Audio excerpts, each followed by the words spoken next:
Welcome to the Business And Banter Podcast, the only show where you'll hear about Mercedes brake calipers and 90s band t-shirts in the same conversation. I'm Hunley, and from 10,000 miles away in Alice Springs, it's Sam. We're both building online selling businesses, juggling family life, and trying not to drown in inventory. Today, we're taking on the reseller advice everybody loves to give, but nobody should probably follow. Do we rate it or do we hate it? Let's find out.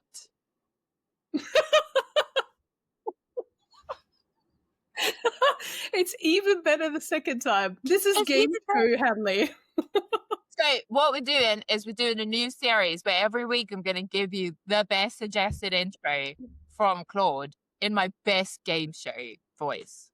I'm here for it. I feel like Great. I feel like I missed a trick. I should be hosting game shows. This is so fun.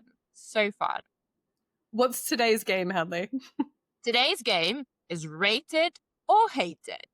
We're going to take on some of the things happening on eBay, some of the advice people love to give, and just some of the things that's plain out annoying.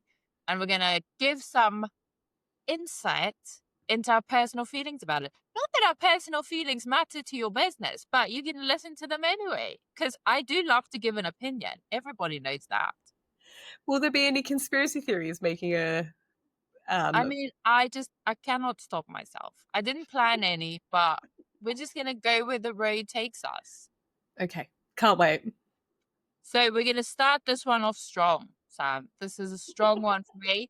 It's one I've been seeing all week. I thought we were over this. I thought as a community we moved on, people, but apparently not. Emojis in titles. I did not know that was back. Fire, fire! Like, boom, boom. What are we thinking? I personally hate that. What about you? Why? How is that searchable? Do you think here's my thing. Anything that goes in a title should be searchable, in my opinion, right? Do you think anyone goes on eBay and searches for a fire emoji? Or goes like Levi's jeans with fire emoji? I wonder if I can actually search a fire emoji and something. Can you? I don't know. I'll let you know. I'll do it in the background as we go. No. I think people need to stop this. I think the only reason it catches people's eyes is because they think you're a numpty when they see it. Oh, them fighting words, Emily. You're meant to be a subtle game show host here. I don't understand. If it's not searchable, how does it add value? Well, on desktop, it's not searchable at all. And on mobile, it's just giving me the spinning wheel of death and says error. Oh. There you go. See, eBay can't even read it. So let's just end that ship here. Okay. Do you want to use the error note? Can we all just, as a community, agree here to put to death emojis in titles? So here's the error note. It says the request contains expensive keywords which return a large number of items. Expensive keywords must be joined with additional keywords. For example, new isn't allowed, but new book is allowed. You can also reduce the results by entering a keyword followed by the terms you'd like to remove. Example, Nike minus shoe. So basically, so many people are using a fire emoji that there's too many results. What are we doing, people? I don't know. Apparently it's popular. Oh my goodness. All right. We'll move on. I can't even. All right, game show host, hit me. Arguing with buyers on false item not as described cases. It depends on the day. So overall, I hate it because it just wastes my time and energy. But sometimes I'm like, I can't be a bigger person. And sometimes I want to like look them up on Facebook and send them an actual message with my actual thoughts, but it doesn't actually work out like that. But does it change the fact that you have to accept it and give them a return? Absolutely not. I still have to do the same thing. And then I'm more likely to get some sort of like additional issues thereafter if I find it. So does it actually do anything? No, it gives me more of a headache, but I feel better for like 0.5 of a second. I feel like there's this feeling with me that if I can just teach someone how dumb they're being, that they'll stop being dumb. That's not the case. Have you met me? No, and I genuinely don't think we don't understand how little buyers care. We care because it's our business and it's our items and we care about it. They don't care. They don't care. They open the iLad, they get the label, they send it back, they get their refund, and they forget about you. They don't care. This is but a blip in the story of their lives. And I Yeah. had to learn this and remind myself of this so often that whether I prove to them that they're wrong, and you know what? Occasionally someone would go, okay, I'm so sorry. And then what? I still had to accept it. I still got a defect. I still had to give a return label. I still had to give a refund. And that person moved on with their lives and nothing changed. No, and they'll probably do it again because they don't want to be out of pocket the actual postage that they paid in the beginning. Exactly. So, I mean, I feel like it's something I struggle with every day, but we need to put that in the bin. We need to just, honestly, as soon as someone opens an eye now that's false, just block them, send them a label, and that's the end of it. They also don't understand how eBay works. Like, they don't No. understand that it's damaging your account on the back end, nor should they have to care about that. Like, I know that me reporting the buyer, in theory, affects their account, but I don't think it does at all. So they're of the same belief regarding opening the case for us. It doesn't affect them at all. No. Oh, this is a big one. I hear you people in Australia have been having some questions and arguments about this. I was watching on Chris Furlong, I hope I'm saying his surname right, one of his videos. Should we washing clothes or cleaning second-hand items before you sell them? So I actually agree with Chris Furlong on this one. If it is secondhand, the policy states, and if you're part of the pre-love program, excuse me, you have agreed to clean the clothes if they're pre-owned. It's literally black and white. You can't argue it. But it's not just clothes, it's any secondhand item. How is getting a dirty item a positive buyer experience? Correct.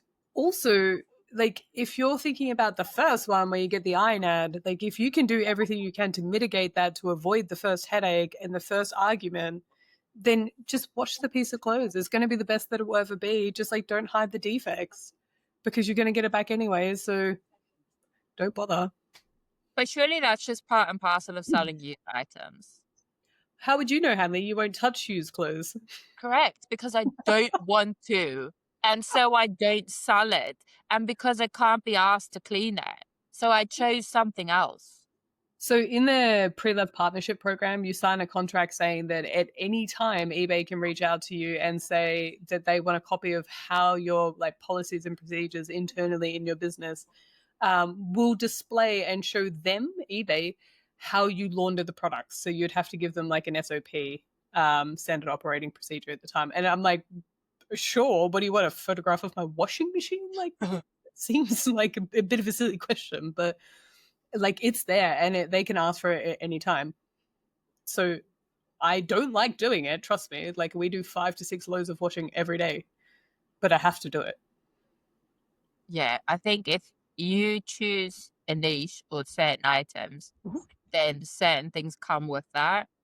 And I think you could try cut shortcuts and not do it, but what you're creating is just a negative buyer experience. And then we want to complain about the INADs and we want to complain about returns, we want to complain about feedback, but you've not provided a good experience.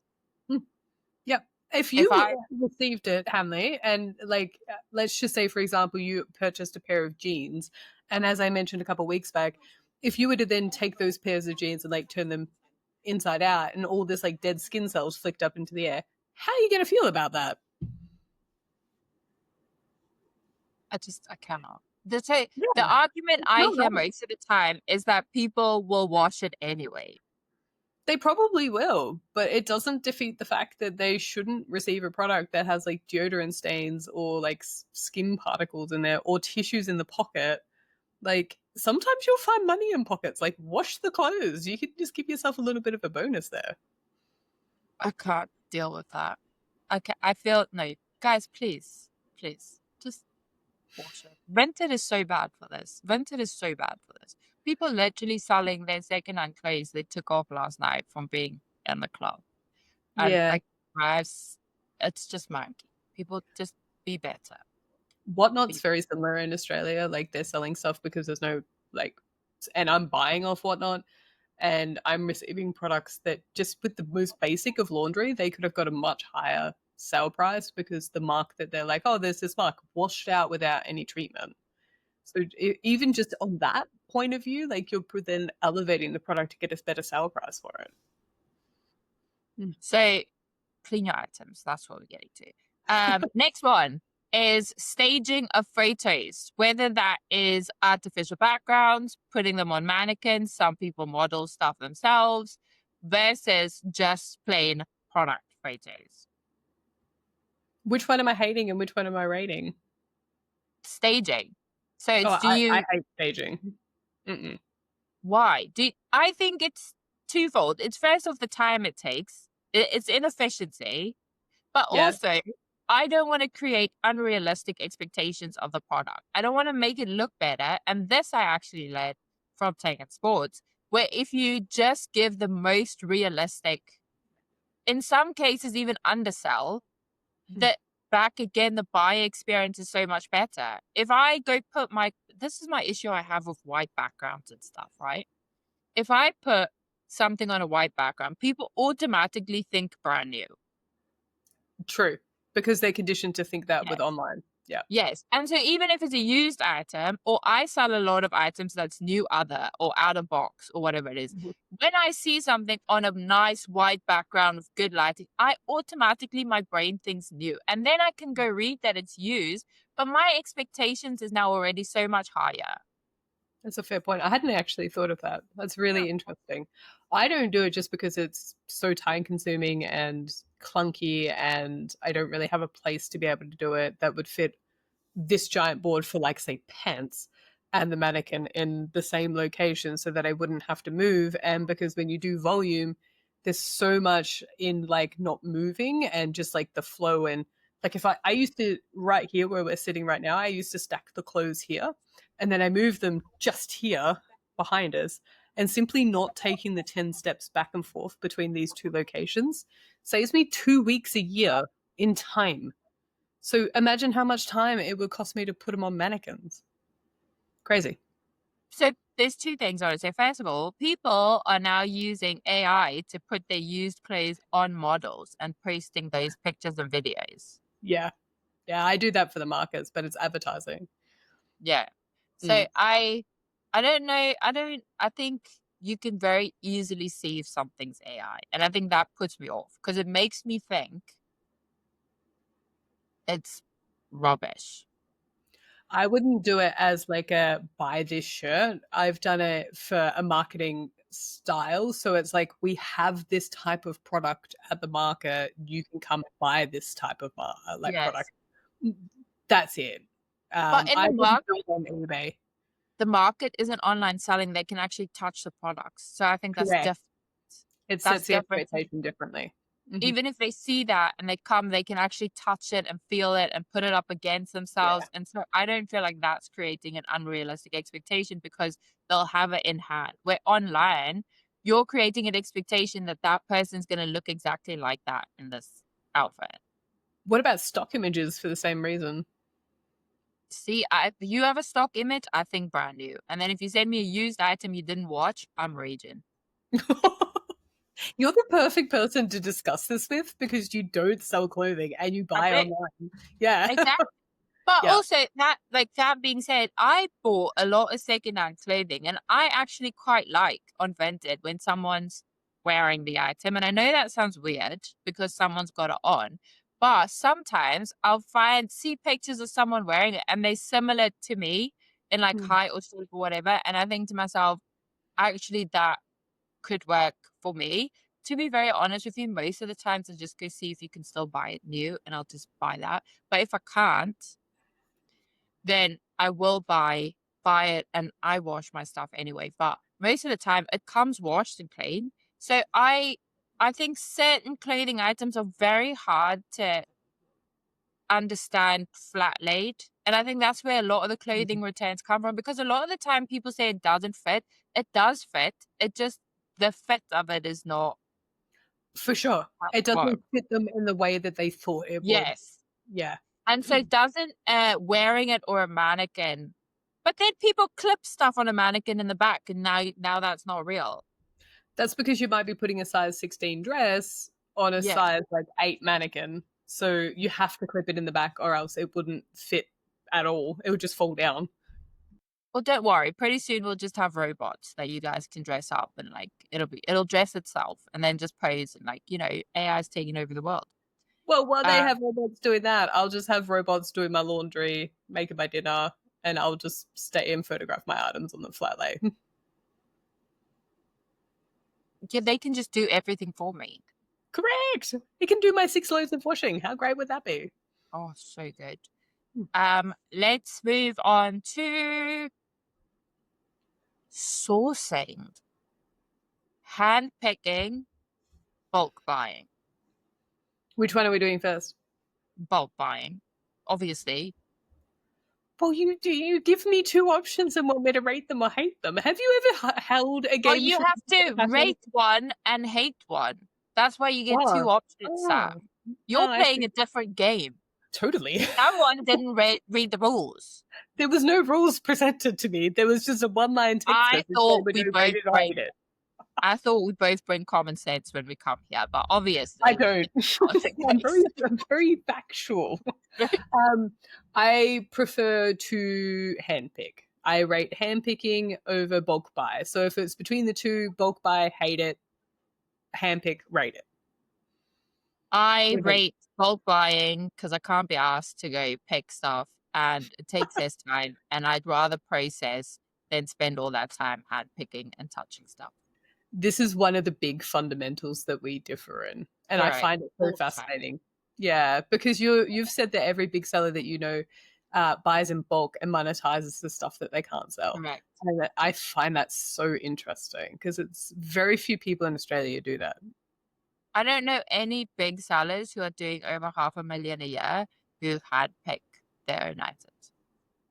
Well, I mean, technically Tekken Sports did the entire time. He paid other people to bring in bulk. Yeah, but he was like 1.2 million still working by himself with a shipper, handpicking everything. Oh, have I lost you? No, I'm just trying to think. You fully froze. Oh, I was praising. I don't know about that. He probably was, to be honest with you, but he's not anymore. So he's out. He's out. Fair. It's a different time too. Like that was like pre-COVID. It's different times. I have so much respect and admiration for what he did, but no, thank you. I couldn't do that. No, thank you. I don't want to spend that amount of time every day. I think there's not better, that's not the word. There's times have evolved to where I don't think I need to do it that way. And so for me, I've spoken a lot about, choosing your hard, where bulk buy has different hards than handpicking. With my family setup, bulk buying is better for me. Also, where are you going to go handpick genuine car parts? Like, no way. That doesn't exist. Well, I'm sorry, but you can actually just go to a car yard and rip them out of a car, but you and your gloves aren't going to do that. Ew, Sam. I would never. I think what the positives of bulk buying for me is it's less time consuming to process than it is to search for items. I can do it in the comfort of my own warehouse where my kids can be around me, so I don't need to find childcare. They help now. They love it. It's fun. It's like a family activity. I think it frees up. It is though. It frees up. That's how they earn pocket money. My kids work for pocket money. No one report Hamley to child services, please. Slave labor is not a thing, Hamley. I mean, I'm going to be very honest with you. Their productivity sucks. So even if I had to stop, it wouldn't make that much of a difference to me. But I think the benefits, if you weigh up time, is a lot more for me with everything I have to balance. I think people who handpick tend to have a much better sell-through rate they tend to have, I wanted to say a better ASP, but my ASP is pretty banging, to be honest with you. Your ASP is totally banging. If I could transplant your business into clothing, that'd be amazing. So I think for me, in my situation, I think there's a lot of hate for bulk buying because we see other people do it, but people just want to bulk buy off the place everyone knows and you can find on Google. There's a reason they're there. Yeah. Don't do that. Go find your own people and go find a different way of doing it. So I would, in my situation, I rate bulk buying and I would hate to have to go handpick items. And I think that there's a difference between like bulk buying and like buying wholesale and buying bulk raw donations, and Yes.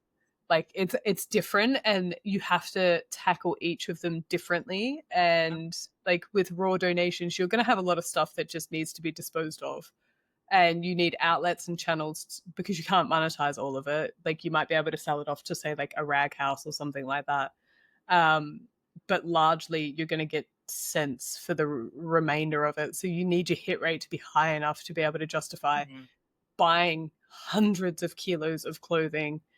And then you've got the factor of like, where does that come from? How do you get it back out of here? Especially for me being in the middle of nowhere, easier in a more like built up area. But wholesale is handpicked items by someone else that meets a brand. But having done a lot of wholesale in the past, and this was a long time ago, and the Aussie market's changed quite considerably since then, you were buying a lot of US based brands, and some of them, yeah, great. Carhartt, amazing. Gonna sell in Australia. Old Navy, probs not a huge market for that here. So you're getting these banging pieces, which are great. You're making the bulk of your money off that, and the rest of it's going to take 2 to 3 years for the rest of it to sell because there's not a huge buyer for that. So you kind of only make a tiny bit of profit and you cycle it through. The market has changed a little bit for wholesale in Australia. So for me, June last year, I changed my business quite a lot. I went to sourcing interstate, doing a lot of handpicking down there, and was handpicking raw donations in town. And I view that as like getting bulk, like delivery of raw donations to my house. I just sort it somewhere else and use their dumpster. And that is the equivalent of what I see yours being. I just don't have a warehouse to sort it in. And that has fundamentally changed my business beyond comprehension. Like it is day and night different. And I never want to go back to what I was doing before. My bulk buying isn't buying blind or just, I don't know what like mine's curate lots that I've seen with my own eyes. Like I don't just buy and like we look at it, we price it, we negotiate. Like it's not just random stuff. I buy 3 bags online and it shows up at my house. And I think that's the difference. We actually go out, we source them, we negotiate, and I know what I'm getting for the most part. And then it's just about separating what works for eBay. Of course. And then monetizing the rest. You've done a really good job of like being able to set up your own wholesale to be able to get rid of the rest. Okay, so the next ones are all just statements or events. See, this is what I thought we were doing. Okay, well, sorry. Buyers who ask loads of questions before buying. Red flag. Hate it. 100%. 100%. The first thing I do is I go check the feedback left for others, and 80% of the time they love to leave negatives. Oh, yeah. Also, a lot of the ones that message me and say, do you have a photo of this on? Or what is the truest like reflection of this color on this color scale gradient, that they send you like this image of this color scale gradient? I'm like, no, thank you. Like they all look the same. Beige is beige. What kind of blue is this? It's the blue that gets you on my block list. I think I do buy into that stereotype that people that have a lot of questions and things. I think it's different in car parts. People do message me a lot saying, will this fit my car? And I actually appreciate that.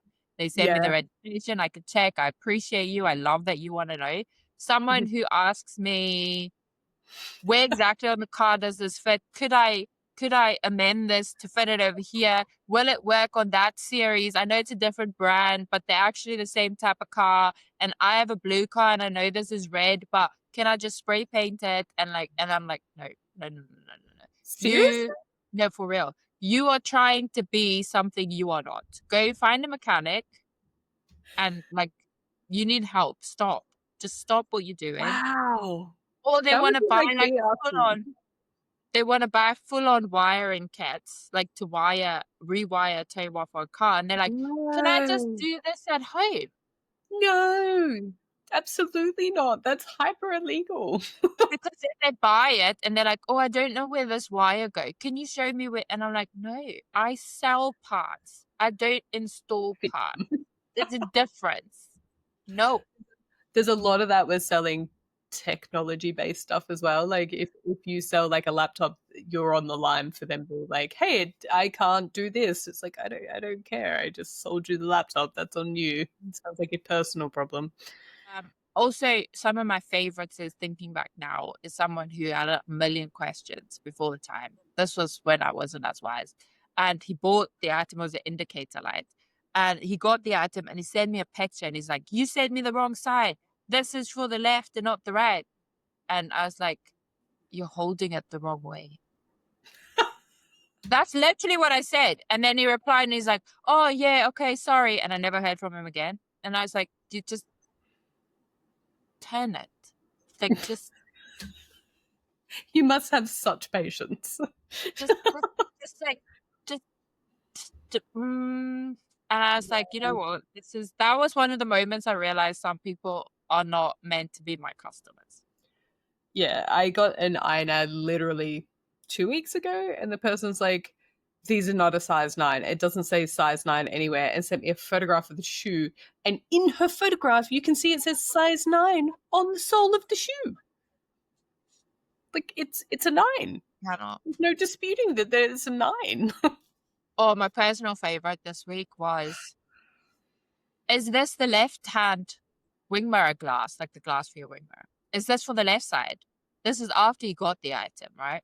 I said, no, the title says right driver side. The item specific says right and driver side. The description says right and driver side, which on a right-hand drive car is the right driver's side. Mhm. And he's like, oh, well, I haven't opened this, so can I send it back and just send me the left? And I was like, well, no. I can't stop you from returning it, but I don't have it. And then like sign into, and then he comes back and he says, okay, it must have been someone else's mistake. And I was like, who's someone else? You. It's you. You. You. What are you talking about? Who's someone else? It's you. This is actually a really good like way to discuss accountability and like radical self accountability, because life is so much easier when you're just like, yeah, my bad, sorry. Honestly. So much easier. So anyway, I didn't reply to him. If he wants to return it, he's welcome to do so. I have 30-day free returns. Just said, but honestly, in that moment, I realized I'm talking to someone who, like, I just need to move on with my life, because now we're making up people whose fault this was. It was his secretary, Henley. Come on now. But I love that. Oh, must have been someone else's mistake. You. It's all your fault, Henley. Okay, getting on to free returns. Oh, rate it. 100%. Gets me out of all sorts of problems. Gets me out of all the problems. And can I also say, as soon as I turn off free returns, I keep getting INADs. To get a high INAD rate extra fee percentage for 1 month would cost me between $4,000 to $5,000 a month, right? Yeah, my free returns a year cost me under $2,000. Why would I risk it? Why would I risk it? We also went through like your return rate, which is under, like, it's comparatively to mine, like I'm less beyond belief. But if I was to go to the very high, it's not worth my time. So that would cost me, just based on my selling costs in the background there, thousands of dollars going up by an extra 5%, which I don't want to have to do. That's just silly. But If you call eBay and go, hey, this negative feedback was left 72 hours ago, I message them as soon as they left it. I offer 30-day free returns. I let them know that. They'll remove that negative feedback in Australia. No problems. They do it in the UK as well. I get negative feedback removed for the fact that I offer free returns and I process the return. And I know they put out communication to everyone in the UK saying, if you offer free returns and process it will no longer automatically remove the feedback. Yes, people, automatic is the key word here. They Yeah, don't yeah. automatically, if you phone them, they take it off. So I also, my return rate, this is going to shock people. My return rate is 7.3%, which is It's huge. huge. Huge compared to other people, right? Massive, okay? The average return rate in my category, I found out, was between 13 and 15%. Oh, that hurts. I am so curious to hear what other people's are because mine is 1.09%, which I'm pretty sure just is like a knife to your heart. So it just So, goes to show that the grass isn't always greener selling car right. parks. I get so many returns. Like at any given time, I have like 30. I currently have, how many returns do I have open? Is it like 32? I have 6. That's crazy. I have 34 returns open at the minute. How do you manage that many returns? Just process them. Interesting. You don't have like any specific like day that you do anything or anything like that? Every single one of them is for doesn't fit except one, That's which is insane. a missing parts or pieces, which is a lie. But that's fine. Can I ask, have you ever had any returns spray painted a different color like you mentioned before? Yeah, all the time. I get parts that are like all the time. And I get parts that are covered in fuel, covered in petrol. That's like I get parts that's a different color than what I send. I get people's old parts back. I get parts Wow. that are the wrong parts. Like they're obviously garages returning parts to buyers and they just send you any part, I guess, at this point. Wow. Um, yeah, so it's quite um I get a lot of returns, but Yeah. it doesn't I don't know. I never realized that was that like different. So it never bothered me. And I after we had that conversation, I went and ran all the numbers and it really doesn't cost me that much. Like I think it's just part and parcel of the business I'm in. And like I'm okay with that. Your I have to postage be in rate is Detroit. like crazy. Like you can ship car parts for like $2.50 pound. Well, my average shipping cost per item is £3.70 because I have a Insane. courier. Yeah. And so that, and it's only average because I send everything from bumpers to tiny little parts. So I work Mm. it out on average cost. And for the year, it's running at £3.70 per item. So It's incredible because my average postage charge is like $6.26. So I'd have to look it up. But I'm selling clothes which are not the size of like a pop art. Like I can package them up pretty small. wait, though, That's isn't that fascinating. the, oh, we're getting sidetracked, Sam. Yeah, Stop sorry, that. sorry, sorry, Oh, sorry. stop that. Sam's ruining my game. Sorry, come on, game show host, focus. Free postage. Free postage, I don't rate it. No. Why? So many, many moons ago, Hanley, I did free post. And when I changed to paid posts, so I realized in my very wise brain that for 4 years I had actually been discounting things in like markdown sales and via coupons, but I was taking off the 30% or whatever it was off the price of the item and the postage charge. So Uh-huh. I switched to paid post, saw an actual spike in sales because I, for whatever reason, feel like people don't see that it's like pay post or they're just used to paying pay post. So that and offers were way more respectable when it was pay post, and then I was able to apply the coupon or the discount and actually ended up making more money. So I made more money, offers were better, and my sales went up. Guaranteed win for me. What about you? I think people are quite happy and expect to pay postage on used items.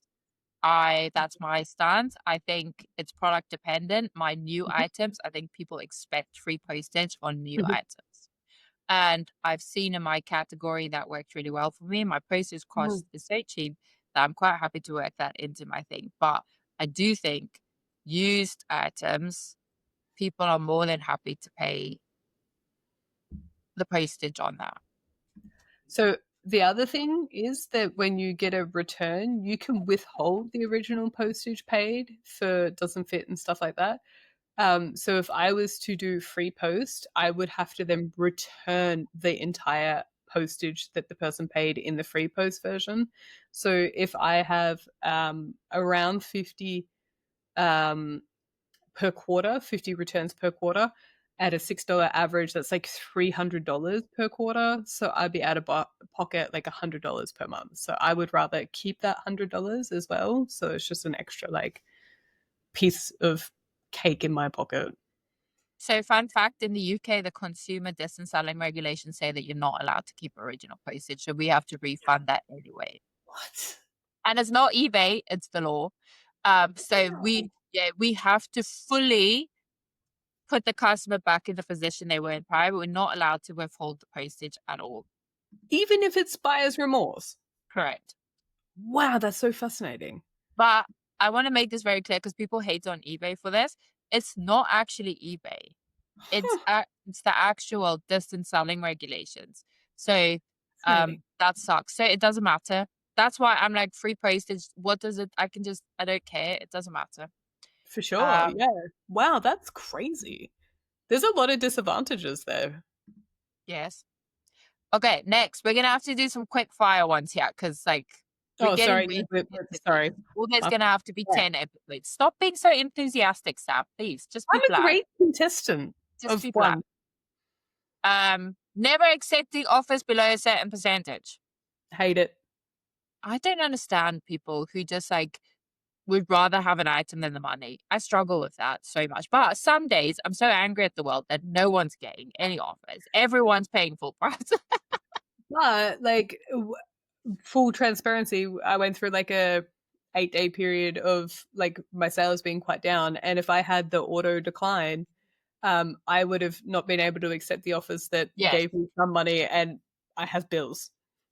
Correct. End of Please story. turn off auto decline, people. Please. This is like review each offer. And this brings me into, do you guys have that new thing in Australia where on your offers it says how many days it's been listed? Do I ever? Oh, I love that. That is my favorite. Honestly, I rate that so much. It's my favorite. It's my favorite. I had an offer come through, and when I saw it in the first initial glance, I was venomously upset about this offer. And I was feverishly about to hit the decline button. And then I saw it was listed for like 586 days. And I was like, my apologies. Take it. You can have it. Made heap of money. I got a £200 offer on a £350 item, and I was like, get lost. In what world do you? And then I was like, it's been listed for 429 days. Thank you for, I would have given it to you for 100, pal. Right? That's exactly what I said last night. You can have a daily listings, quantity over quality. Oh, this is a good one. Define quality. Do you mean like product quality? Would you rather hit your daily listing target but have to list rubbish, or just list what you have that's quality? I've done both. I've listed garbage to make a arbitrary number. It does not work. I am still making up those mistakes. I would rather spend the time finding quality products and just listing the quality in which I can find, but make a genuine effort to find as many quality products as I possibly can, not use it as a crutch to get out of doing the work. Correct. There is times when I'm in between loads arriving where I don't have 45, 50 for today, but I've got like a banging 35. I'll just list the 35 and be like, this is the best I have to give the business today. Yeah.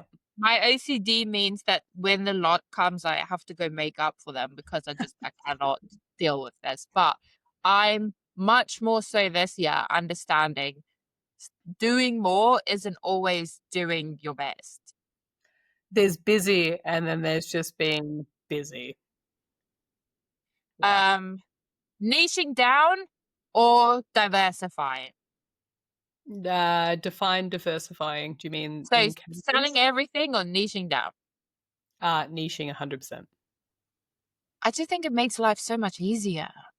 Right. But I've always only ever been a niche seller, so I don't feel like I can speak on this because I've never done everything. You could name a product and I've probably sold it. I've done VCRs, I've done computers, I've done video games, I've done DVDs. I started in books. I hated clothes. I still don't like clothes. But they're the thing that I can find that's most plentiful and profitable. And having multiple different stations in a house to be able to move between them and stuff like that, it's just not a flow that kind of works for me. So niching has made me much faster. It's made my bundles more plentiful, and it's made my life less of a headache. So Okay, we're getting into Claude's ones now, so it's written in very oh, good. posh. Excuse me. Always being available. eBay's a 24-hour platform, so This is very controversial. availability to customers 24 hours, customer service gold standard, or burnout recipe. That's good. We could do a whole episode on that. Claude is so clever. Just, I love All right. So I like making money, so I make myself available 24/7. If I didn't want every dollar to get myself further ahead in the future, I would then set business hours. Straight up, that's how it is. But I know that most of my customers shop between 5 p.m. and 10 p.m. at night, my time, which I then make myself available to. If they ask me, hey, do you combine postage? I'm going to answer that because that means I'm going to make more dollars. What about you? I'm going the opposite way. I've set boundaries for after a certain time in the evening where I will only check eBay every hour, hour and a half once, Mhm. because that's the time in which I have to be present with my kids. Totally. And so that's the only reason. If I didn't have the kids, I think I would just be available. But for the sake of the other people I love, I've stopped. And I think what actually happened was that one day my kid wanted to ask me something and she was like, okay, but just leave your phone. And I was like, damn, that's harsh. Okay. And That so that's harsh. And so that's the only reason I've set boundaries, and I'll still check it like every hour and a half or so. Sometimes I don't check it for 2-3 hours because we're busy doing something. And I've had to learn to be okay with that. And I think it's actually done me a world of good to break that, like that habit. that I will agree with. So when we go for drives, there's a lot of areas that just don't have mobile coverage, and I have to Does it give you be off. anxiety? It used to, Mm. but it's now. I actually kind of value those times because it gives me the space and ability to think without any interruptions. Yeah. It used to give me so much anxiety, but I've had to learn to just, I think I was thinking about this the other day. I think in a way, I don't know if it's kind of like just conditioned yourself to be scared Mhm. all the time of missing out, of like the buy is only coming once, that you're going to miss that sale. And I've come to realize that actually there's a hell of a lot of people on earth. And if Yeah, I don't catch everyone, like that's cool too. there will Okay. be. Buyers who message lowest price before even making an offer. This and drives me up the wall. I Like, hate it. honestly, I have a standard reply now that says you can make an offer by the best offer. And then I get people say, well, I don't have time for that. And I'm like, but you've got time to write this message. Oh, good response. Very snarky. No, I don't say that to them. I would never say Oh, that. it's like that's so snarky. Okay. Rate it or hate it. They're so I hate trouble. it.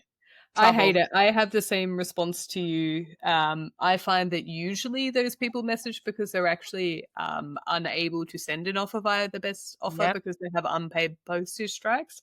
So if Yep. you come back with them and say best offer is say $40, they'll say, can you change the price to $40? Nope. Then they will apply whatever discount coupons they want on top and totally shaft you anyway. So Immediately.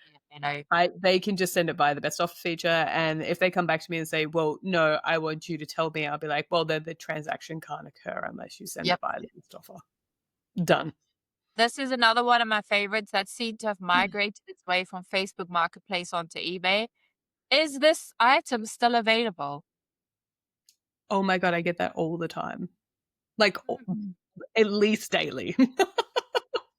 I'm like, Hate it. okay. Buyers who accept offers and then never pay. Do you have immediate payment on? I do not. I don't either. So Mm. that's just part and parcel of having. It's a choice. I Yeah. choose to not have it on. Can you hold this for me until payday? It drives me nuts. I'm not gonna remember. I'm not gonna remember who you are in the next 5 minutes. I've moved on. Just buy it on payday if it's still there. So for me, it's more like if you're buying something on the 2nd of October and you want to pay on the 28th of October, like there's something wrong with your finances. Maybe do not be shopping on the 2nd of October. Yeah. Like, Right? please go consult someone about that. It just drives. I don't even know. Oh, are you getting all these new eBay return messages? What return messages? Oh my gosh. eBay about 4 days ago started doing eBay messages for every single thing that occurs on a return, and it's driving me nuts. Like, What do you your mean? buyers requested to return the item, like in the messages. Oh, Like no. sending emails. You've accepted a return. You've given a return label. Your buyer has posted the item. The item has been delivered. You have issued a refund. And I'm getting like 6 messages for every return, and it's driving me nuts. Why do I need all these? I don't need reminded of the bad things. Why are you messaging me? Hey, you just refunded someone £700. Have a good day. Woohoo! What do you mean? It wasn't there No, when I'm that. not getting that. I don't get that through the messages. It's driving me nuts, honestly. Okay, next one. Partial refunds. Never. Never. I Never. refuse. I refuse. I It's the won't do that. principle of the matter. Usually most of those people are just lying and they just want some money back. They never Especially return. when they were trying to haggle you. This is my favorite. They try to haggle you at the start. You stand firm on a price. They get it. Now there's something wrong and they need a refund, which happens to be the same amount that they were trying to haggle you for at the beginning. And I'm About like, I can like put 2 and 2 together. I'm not like that daft. I will say the best thing that eBay ever did was make the messages all in one, like, conjoined, like, Oh, so good. Yeah. because I can actually scroll back and see that So good. conversation. Yeah. Okay, and the last one we have is cross-listing. I do not cross list. I have too much inventory to manage. I am considering listing my market stuff on platforms though, as like a separate kind of, because we close down the markets. I tell you guys what, the jealousy is real. The amount of platforms people in the UK have to sell other items on, and like half of them are no fees. It just like, I'm so jealous. If I had a platform with no fees, I would actually destroy my category. I would be so on that and so fierce that I will just tank all the prices with them. I would have immediately, if someone said today you have free fees, I would go out, hire 3 people, and I will hit it harder than anyone can imagine. And I will absolutely tank it and get all the money and go home. That's so interesting. What's the difference between doing that now? Because the fees will pay for their salaries. Yeah, but like you're still gonna like, so if you were doing, say, eBay no fees, it's only store fees, you still pay promoted listing fees. So you're only saving like 13%. It's Do not you that know much. what 13% of 400,000 is? Yeah, it's 40 grand. That's like 3-4 people's salaries. Well, how much do you get paid? That's Oh, the very average like minimum wage here isn't that much. It's like 8 to 10 grand a year. what? Yeah, but you've got to put it into perspective. Like, do the exchange rate though, to get it to where you guys are.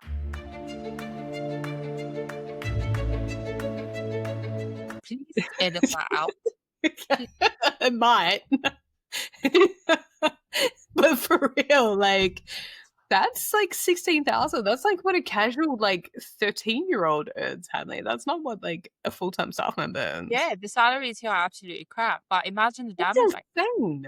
Imagine the damage. And then I can't say this on a podcast, so I won't. I was going to Well, we're complain to you already about going to edit out some of it, so. I was going to complain to you, like my husband is now working in the business full time, and to cover his salary, he has to get paid more than I get paid, even though it goes into the same bank account, so it doesn't technically matter. But I'm for real raging about it because I was like, you just waltz in here and get the big money, but it's like his money pays all my bills, so I should be. It's. I mean, the company's going to pay the tax on it anyway, so it doesn't I really mean, matter. when they like, he's like, well, pay it to you then, and I'm like, what's the same bank account? Like, it doesn't. And the bills all come out of the same place anyway. I know.